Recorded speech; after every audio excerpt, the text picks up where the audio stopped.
तो चलिए दोस्तों, लेकर के आ गए हैं हम अमेजिंग फिर से नया क्वेश्चन। इससे पहले आपको पता ही है 3 क्वेश्चन हो चुके हैं, जिसमें हमने हिंदू काल, मुस्लिम काल और ब्रिटिश काल, तीनों में हमने जमींदारी का जो प्रथा थी वो हमने देख चुके हैं। आज का जो ये क्वेश्चन है अमेजिंग इसलिए होने वाला है क्योंकि आज हम देखने वाले हैं कि उत्तर प्रदेश जमींदारी उन्मूलन अधिनियम 1950 के पहले उत्तर प्रदेश में कौन कौन सी भूमि अधिनियम प्रचलित थे, मतलब कि उस भूमि पर कौन कौन से नियम थे जो प्रचलित थे। संक्षेप में वर्णन करेंगे, बहुत ही जरूरी है क्योंकि डिस्क्राइब करने वाले हैं हम यहाँ पर ब्रीफ में कि how many acts were enforced relating to the land in UP before the enforcement of UP JA 1950। तो 1950 से पहले कौन कौन से नियम थे वो सब जानने वाले। जल्दी से पेन और नोटबुक लेकर के हो जाइए रेडी और करते हैं हम यहाँ पर क्वेश्चन का आरंभ करते हैं। देखिए, उत्तर प्रदेश जमींदारी उन्मूलन अधिनियम 1950 के लागू होने के पहले उत्तर प्रदेश में निम्नलिखित भूमि संबंधी अधिनियम प्रचलित थे, जैसे कि नंबर 1 रैन रिकवरी एक्ट 1859। दूसरा था नॉर्थ वेस्टर्न प्रोविजेंस रैन एक्ट 1873। तीसरा था आगरा टेनेंसी एक्ट 1926 और चौथा था अवध रेंट अमेंडमेंट एक्ट 1921।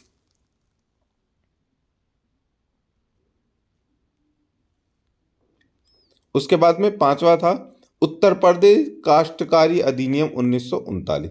चलिए इनको जानते हैं। देखिए, सबसे पहला था रैन रिकवरी एक्ट 1859।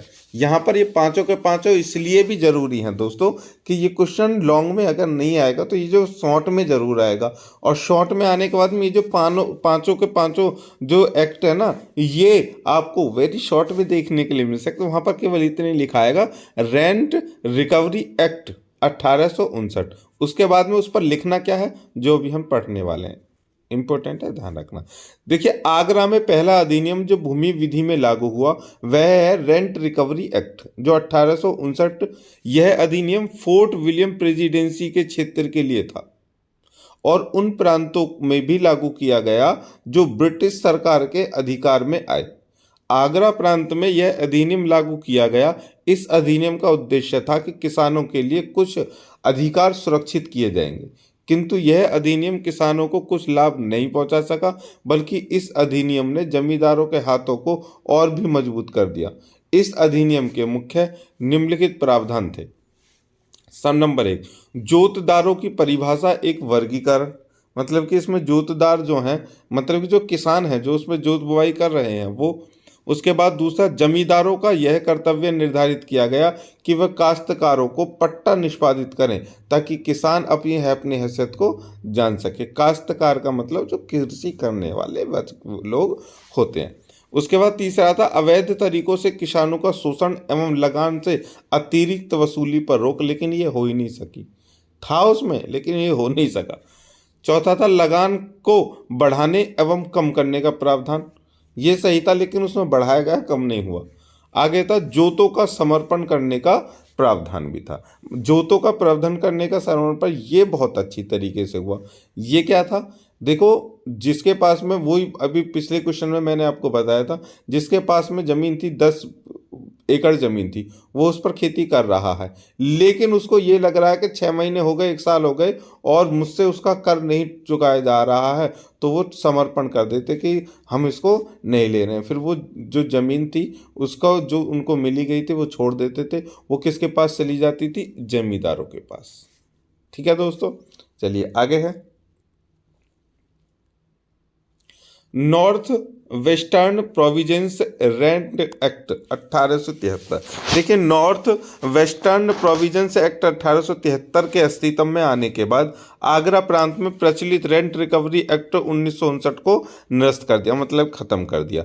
इस अधिनियम द्वारा एक और किस्म के जोतदारों का प्रादुर्भाव, मतलब कि उन्मूलन, मतलब उनका जन्म हुआ, जिसे गत स्वामित्व काश्तकार कहते थे। इस प्रकार अब 5 प्रकार के जोतदार हो गए और ये पांचों प्रकार के जोतदार 1887 के रेंट एक्ट और 1901 ईस्वी के टेनेंसी एक्ट में भी ज्यों के तो बने रहे।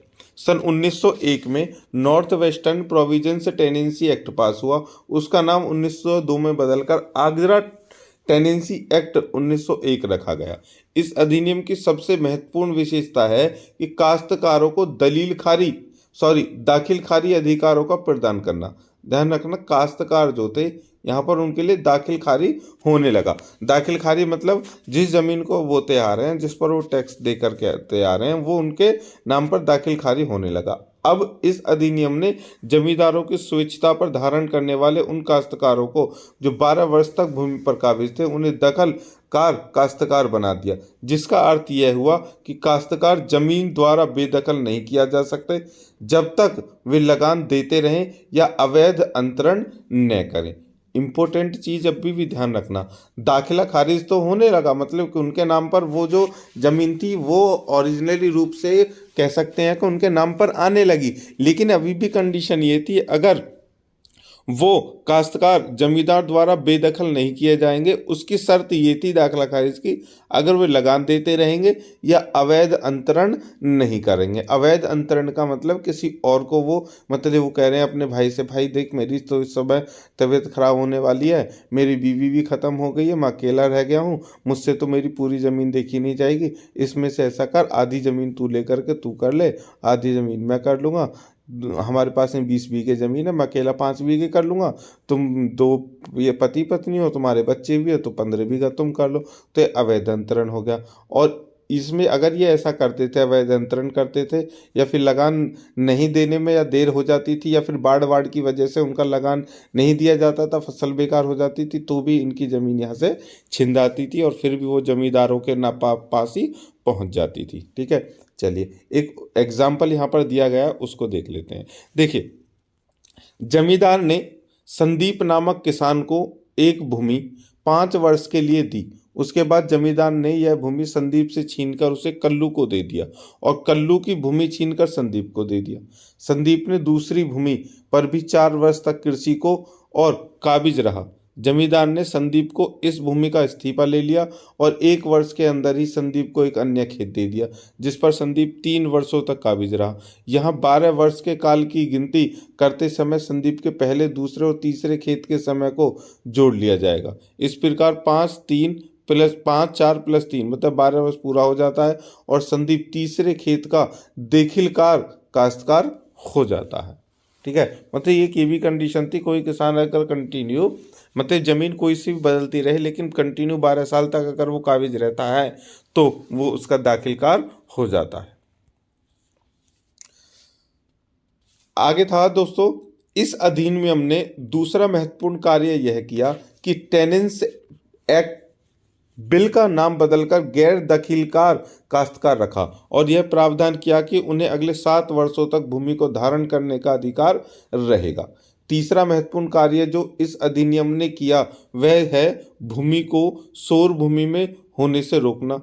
इस अधिनियम के लागू होने के बाद कोई भी जमींदार किसी भूमि को सीर भूमि में नहीं बदल सकता था। आ गया आगरा टेनेंसी एक्ट 1926 और अवध रेंट अमेंडमेंट एक्ट 1921। देखिए, किसानों के बढ़ते असंतोष को रोकने के लिए 2 अधिनियम पारित किए गए, जिन्हें पहला आगरा टेनेंसी एक्ट 1926 एवं दूसरा अवध रेंट संशोधन अधिनियम 1921 पारित किया गया। आगरा टेनेंसी एक्ट 1926 के तहत भूमि विधि में निम्नलिखित परिवर्तन किए गए, जिनमें से नंबर 1, इस अधिनियम ने पहले के गैर दखीलकार काश्तकारों में से अधिकांश काश्तकारों को अधिनियमित काश्तकार में बदल दिया। इस अधिनियम की धारा 19 के अनुसार संविदा या पट्टा में किसी बात के रहते हुए भी कोई व्यक्ति किसी भूमि का काश्तकार हो या अधिनियम के लागू होने के बाद हो, वह अधिनियम काश्तकार होगा। ऐसे काश्तकारों का हक होगा कि वह भूमि को आजीवन धारण किए। अधिनियमित काश्तकार की मृत्यु पर उसका उत्तराधिकारी 5 साल तक भूमि पर काबिज रहेगा। अब दूसरा पॉइंट ये था कि 12 वर्ष तक लगातार जोत होने पर जो जोतदार दखीलकार काश्तकार हो जाया करता था वह समाप्त कर दिया गया। यह प्रावधान किया गया कि जमींदार किसी भी काश्तकार को दखीलकारी अधिकार प्रदान कर सकते हैं। मतलब कि अब इसमें 12 साल का जो कंडीशन थी वो समाप्त कर दी गई। उसके बाद तीसरा पॉइंट, काश्तकारों में खेती का बंटवारा जमींदार की अनुमति के बिना संभव हो गया था। जमींदारों को नई सीर प्राप्त करने का अधिकार मिल गया। जमींदारों द्वारा लिए जाने वाला नजराना अवैध करार कर दिया। जो टैक्स लेते थे ना, वो नजराना देख करके मतलब फालतू वाला, उसको कैंसिल कर दिया। अब अवध रेंट संशोधन अधिनियम 1921, इस अधिनियम ने अवध प्रांत की काश्तकारी विधि में निम्नलिखित महत्वपूर्ण परिवर्तन किए, बदलाव किए। कौन कौन से थे? नंबर 1 कि गैर दखलकार काश्तकार जो अधिक समय से पट्टे पर भूमि को जोत बो रहे थे, उन सभी को अधिनियमित काश्तकार मतलब कि स्टैट्यूटरी टेनेंट बना दिया, चाहे भले ही पढ़े की शर्तें इसके विपरीत क्यों न रही हों। ये नए काश्तकार भूमि को अपने जीवन काल तक धारण कर सकते थे तथा उन्हें उत्तराधिकारी भी 5 वर्ष तक भूमि को धारण कर सकते थे। उनके उत्तराधिकारी 5 वर्ष तक भूमि को धारण कर सकते थे। मतलब कि अब यहाँ से जिसकी काश्तकार जो थे, जिनकी दखलकारी हो रही थी, वो उनके जीवन भर के लिए हो रही थी। आगे था, भूमि का दाखिला करते समय जमींदार जो नजराना लेते थे उसे अवैध बना दिया गया। यदि कोई जमींदार नजराना लेता था तो जमींदार से प्रतिकर दिलवाया जाता था, जो नजराना की धनराशि के 2 गुने तक हो सकता था। आगे तीसरा पॉइंट ये था कि भूमि को लगान पर उठाने पर और अधिक प्रतिबंध लगा दिया गया।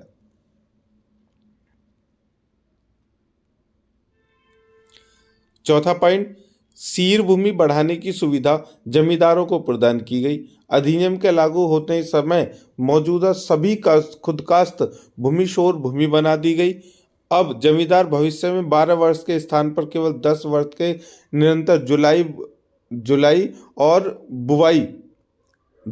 बुवाई से किसी भूमि को मीर भूमि बना सकेंगे। आगे है उत्तर प्रदेश काश्तकारी अधिनियम 1939। देखिए, आगरा टेनेंसी एक्ट 1926 में अवध रेंट संशोधन अधिनियम 1921 जिन उद्देश्यों के लिए पारित हुए थे, वे उद्देश्यों को लाने में सफल नहीं हो सके। मतलब जितनी भी नियम ऊपर अभी बताए गए हैं, वो नियम बने तो सही, उनमें लिखे तो सही, लेकिन वो ठीक से पूरे नहीं हो सके तथा जमींदारों द्वारा मनमानी बेदखली जारी रही एवं जमींदारों ने अपनी खुदकास्त की गई एवं सीर भूमि बढ़ा ली। खुदकास्त मतलब कि जमींदारों का वो ही नियम लागू रहा, ठीक है। वो फिर भी नहीं माने, चाहे उनका लगान जो है वो वो कर दिया गया, गैर सरकारी कर दिया, गैर मान्य कर दिया गया, या फिर जो खुद काश्तकार थे उनके दाखिल होने के बाद उनको जीवन पर्यंत का उन्हें उस पर पट्टा कह सकते हैं, मालिकाना हक या कुछ भी मिल गया, फिर भी उन्होंने उनसे उनके टैक्स ऊपर बढ़ा कर गैर कानूनी सारे काम किए, उनका कुछ नहीं हो सका और कंडीशन यही रही। वे लगातार किसानों का शोषण करते रहे, इसलिए जमींदारी समाप्ति का आंदोलन प्रारंभ हुआ, जिसके कारण एक नया अधिनियम उत्तर प्रदेश काश्तकारी अधिनियम 1939 पारित किया गया। इस अधिनियम की निम्नलिखित विशेषताएं हैं। किसानों के साथ में बहुत ही ज़्यादा बुरा हुआ था। मतलब कि ये नियम जो बनाए गए थे, लिखने में देखने में बहुत अच्छे थे, लेकिन कभी भी ये फॉलो ही नहीं किए गए। जो उस समय पर काश्तकार थे, मतलब कि जो भूमि को जोत बोने वाले थे, वो कमजोर थे, कमजोर वर्ग से भी थे और कमजोर भी थे। उनके पास में इतना पैसा वैसा नहीं होता था, ना ही उतने पढ़े लिखे होते थे। उनके ऊपर तो जैसा भी ये जितने भी जो भूमिदार थे, जो वो थे किसी समय पर अंग्रेजों के जो वो थे चमचे थे, वो लोग थे ना, ठीक है। तो उन्होंने क्या किया, वो नियम को कहाँ मानते थे। अब इसमें कंडीशन ये रही कि आगरा एवं अवध प्रांतों में भूमि विधि का एकीकरण कर दिया गया। जमींदारों द्वारा सीर अब प्राप्त नहीं की जा सकती थी। बेगान एवं नजराना स्पष्टता वर्जित किया गया। कोई काश्तकार दाखिलकारी अधिकार नहीं प्राप्त कर सकता था। सीर भूमि के काश्तकार अधिनियम के लागू होने के 5 वर्ष तक बेदखल नहीं किए जा सकते थे, चाहे उनके पट्टे या करार की जो भी शर्त हो, ठीक है। तो मतलब कि यहाँ पर कुछ तौर से ये चले, लेकिन ये भी नहीं चले। मतलब कि ये थे तो सही, ये इसमें से लास्ट वाला जो था कि 5 वर्ष तक उन्हें बेदखल नहीं किए जा सकते थे। 5 वर्ष तक रुके, उसके बाद में फिर से वो बेदखल कर दिए गए। तो ये था, मतलब ये जो पीरियड था ना, वो हिंदू मुस्लिम और ब्रिटिश शासन के बाद से, ये जो आज़ादी से पहले का जो था, ये बहुत ही ज़्यादा खतरनाक होने वाला था। और यहीं पर जितना भी जो ये गणित है ना, सारा खेती का यहीं से बिगड़ा था। अब यहाँ पर उन्होंने अपनी मनमानी करके, ठीक है, और जो खुद काश्तकार थे, किसान थे, उनको बेदखल कर दिया गया। ठीक है, उन पर अधिक टैक्स लगा करके जो भी है, और इन्होंने अपना अधिकार पूर्ण प्राप्त कर लिया। ठीक है, चलिए तो इस क्वेश्चन को करते हैं दोस्तों यही समाप्त। आई होप कि आपको कंडीशन समझ में आ गई होगी। अब चलेंगे आगे। अब जो किसान हैं और जो भूमिधर हैं, हम उनके बारे में बात करेंगे कि ये जो जमींदार थे वो कौन थे और क्या कंडीशन इनकी रही। अमेजिंग क्वेश्चन होने वाला है, एक इंटरेस्टिंग बात है इसको मैं बताएंगे आपको। ठीक है, लेकिन उसके लिए थोड़ा सा वेट करना पड़ेगा, तब तक आप इस क्वेश्चन को पूरा कर लीजिए और अपने जो भी सवाल है हमें कमेंट बॉक्स में कमेंट कर दीजिए। वीडियो के ज़्यादा से ज़्यादा शेयर कर दीजिए और लाइक करना तो बनता है अगर आपको लग रहा है ये अच्छा है तो। उसके बाद डिस्क्रिप्शन में लिंक दे रखे हैं जिससे आप हमारे ग्रुप से और हमें फॉलो कर सकते हैं हमारे इंस्टा और फेसबुक पेज पर। चलिए, जय हिंद दोस्तों।